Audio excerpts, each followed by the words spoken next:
welcome to Lake, a news show about Bellevue. I'm Kevin Henry with Parks and Community Services. For our February show, we feature recognition for the police department's volunteer program, instruction on how to use the city's paperless permitting system, and an artist who is both tenacious and creative. But first, let's look at some recent stories in the news. Beginning in January, the city turned on a new school zone camera and 3 new red light photo enforcement cameras.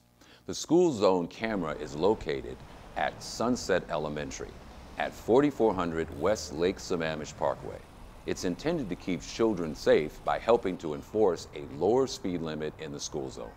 The new red light cameras are located at Northeast 8th Street at 112th Avenue Northeast and Northeast 8th Street at 116th Avenue Northeast. The new cameras join the original network that's been operating since 2010. Since that year, the number of infractions which carry a fine of $124 each has dropped from 22,000 to 12,000 in 2013. The police department's volunteer program got some well-deserved recognition recently in the January edition of Police Chief Magazine, a national publication. Started in 1994, the program has grown to include 50 volunteers who cover 17 different assignments. Program Administrator Margie Trackman coordinates the effort. It includes helping out with special events such as National Night Out Against Crime, Prescription Drug Take-Back Days, and child safety fairs. Volunteers have also helped on an ambitious project to archive thousands of old photos in a searchable database. The article titled "Volunteers in Police Service" is available online. The City Council recently heard a report on efforts to implement the city's economic development plan. Topic areas included attracting foreign investment, strengthening tourism, high-speed internet service, and creating an economic development marketing campaign. One of the things I like to tell the public when we went out and briefed the trade and investment strategy in San Antonio was that this is really a big deal, and it's really a big deal for Seattle as well. We're really an elite company here when we are developing a trade and investment strategy, both because it's a Brookings project, Brookings-initiated project, which is really a very well-known international think tank in Washington, D.C., and also because it has significant investment and backing by J.P. Morgan Chase. So it's really quite a big deal, and it's great that Bellevue is a big part of this plan. The council also learned about the progress of 2 recently opened incubators for startup companies. Impact Hub opened its doors in December in a city-owned space at Lincoln Center, just east of downtown. It now has more than 40 members and several businesses. A second incubator called Extra Slice also opened its doors in December. One major accomplishment from the recent past was the launch of the paperless permitting system. Here's a look at how the city's business customers can easily take advantage of the convenience of going paperless. My name is Kathy Botkins. I'm a right-of-way permit technician. The project we're talking about is the Paperless Permitting Initiative. This was converting our franchise utilities all over to the paperless permitting process. A franchise is a privately held utility. They operate under a right-of-way use agreement or a franchise agreement with the City of Bellevue. Upon arrival at City Hall, we would come in with our armload of drawings and application, traffic control plans, and all the required documents, and get in the queue and wait our turn to submit them, have them at least initially reviewed for completeness.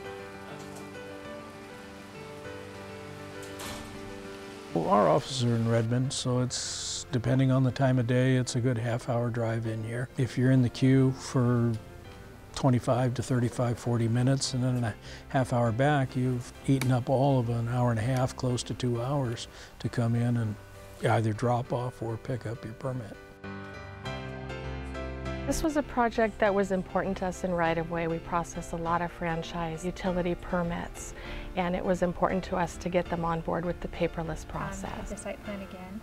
We got notified that they were ready to beta test it, then they came to me and asked if Patelco would be the first franchise to test this process and get trained on it.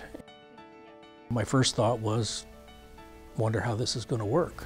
Okay, so it shows it. As they kind of laid it out for us and defined how it was going to work, it looked to be a real positive move.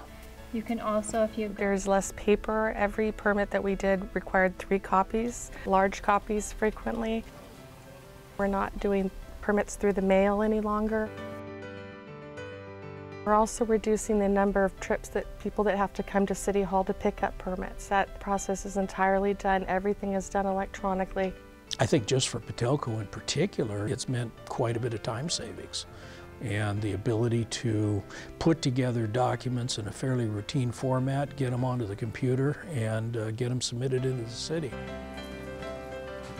You know, I'm obviously a little bit older, and doing things the paper way probably wasn't as objectionable to me, but I've got all the kids that work for me that can't believe you would ever submit anything by paper. And so when they see what the city of Bellevue is doing now, and then they still have to deal with the other agencies in the local area and do it the old way, they can clearly see a better way, and they're very happy that the city of Bellevue moved forward with this. that you can let other people see the permit? At the end of the day, I feel really good that we have provided good services to the citizens of Bellevue, the services that they need and they want. There's no how-to manual for what John Gregory had to learn to overcome challenges, exceed expectations, and produce art. Here's the story. When he comes down the facility here, his auntie's in tow, and he comes into the room and he has a big grin on his face, and he knows we set him up in the corner of the room, so he has plenty of space. The class that John's involved in is called the Stoneware Creation class, and it's basically a pottery class. And John came to us 15 years ago. So Ann Arlene came to me and asked about maybe possibly letting John paint in the class, and we thought, well, why not? Because John has only one arm to use to paint with, we set up a large table for him, and we have a big box of acrylics, and we put the paints in a tray for him. And it's amazing when you work with adults with disabilities that you can communicate with them with art. For example, John can't talk.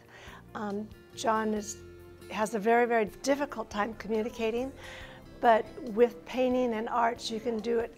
You don't have to be able to talk. You don't know what he's going to come in with. He can do a painting in 2 hours, or he can complete a painting in 8 weeks. And he puts all these beautiful colors on a canvas, and sometimes in less than 5 minutes you walk away, or I'll turn around and help another pottery student, and the painting transforms totally. And it's just delightful. In addition to the classes here at Northwest Arts Center, John has worked with the Northwest Special Artist, and they have given him an opportunity to do an exhibit with other adults with disabilities at the Bellevue Art Museum. The name of the exhibit is called Rising Stars, and the show runs through March 15th. When I paint, I am very focused. He is very proud of what he does now. He's really developed into an independent individual. It's nice that he has this venue. It was good to see different people seeing his art. People that are not disabled are sometimes often very surprised on how many abilities really disabled people do have. It's good for the community, and it's good for the individuals, and then it benefits everybody. Please enjoy these paintings. Now here are some upcoming events. On February 3rd or February 28th, from 8:30 a.m. to 10 a.m., participate in the Discover the Birds of Lake Hills Greenbelt Walk with Hugh Jennings. Meet at the Lake Hills Greenbelt Demonstration Garden Kiosk and get to know our winter birds in the Lake Hills Greenbelt. The walks are for ages 9 years and older, and families are encouraged to attend. The events are free, but pre-registration is required. To register or for more information, email parkrangerprogram@bellevuewa.gov or call 425-452-6993. On Saturday, February 14th, get outside before your dinner date and come to the Sweetheart Hike, 12 noon to 1 p.m. at Lewis Creek Park Visitor Center. Bring your sweetheart or best friend and join a park ranger as we wander through Lewis Creek Park and learn about native creatures. All ages are welcome. The event is free and no pre-registration is required. For more information, call 425-452-4195. On February 17th from 9 a.m. to 3 p.m., experience outdoor fun with a teen snowshoe trip. Participants ages 11 through 15 can enjoy a day of snowshoe fun with great instruction for all levels of ability. The cost is $50 for Bellevue residents, and snowshoes and transportation are included. To register, visit myparksandrecreation.com or call 425-452-6885. And if you're looking for some outdoor winter fun, take part in a ranger-led program, such as a hike or environmental workshop at Lewis Creek Park, Mercer Slough Nature Park, or the Lake Hills Greenbelt.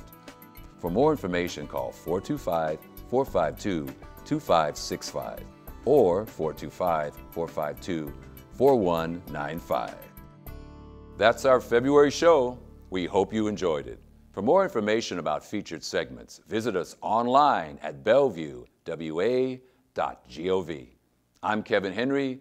Thanks for watching this edition of Lake to Lake.